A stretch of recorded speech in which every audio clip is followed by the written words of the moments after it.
The night before our wedding, I caught Louis tangled up with my best friend on the couch. I lost my mind completely and slept with all 3 of his friends. I made sure to leave evidence everywhere, on his desk, in the passenger seat of his sports car, in his office.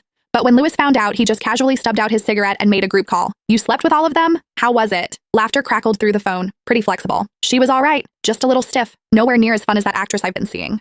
"Louis, did you never bother training her? She moved like a board." The revenge I'd so carefully planned was nothing but a punchline to him. He didn't care at all. I completely fell apart. I had a breakdown. And Louis had me committed to a psychiatric facility. I spent a year there. Then finally, I got better. Outside the window, a Bentley pulled into the courtyard and went quiet. Louis had come to take me home. He still remembered to come for me, but I had already forgotten how to love him. The nurse pushed open the door. "Mr. Louis has finished the discharge paperwork. You're free to go."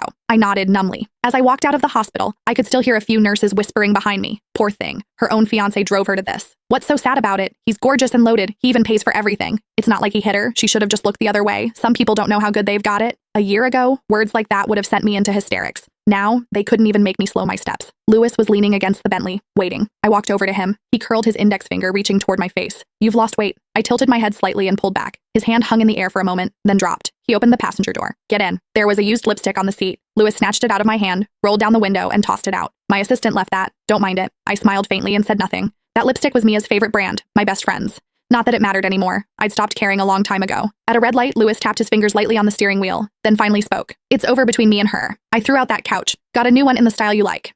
A soft sound from me. He continued. "I had the housekeeper clean your things every day. Nothing got dusty. Thank you." I smiled faintly. Louis glanced over at me, his expression unreadable. He reached into his pocket and pulled out a small, red velvet box. I had the ring remade, bigger diamond than before. "Do you like it?" I didn't take the box. "Let's call off the wedding." Louis didn't take my words seriously. He just dropped the box into my lap. "Enough of the drama. I slept with your best friend, you slept with my 3 friends, and you even came out 2 ahead. Call it even. The spot as my wife is still yours, I promised you that. Stop playing hard to get." I stared at the little box in my hands and said nothing. I just smiled, quietly and bitterly. I wasn't playing anything. I was simply leaving for somewhere else, somewhere quiet. A little village, nothing like the city where my parents were buried.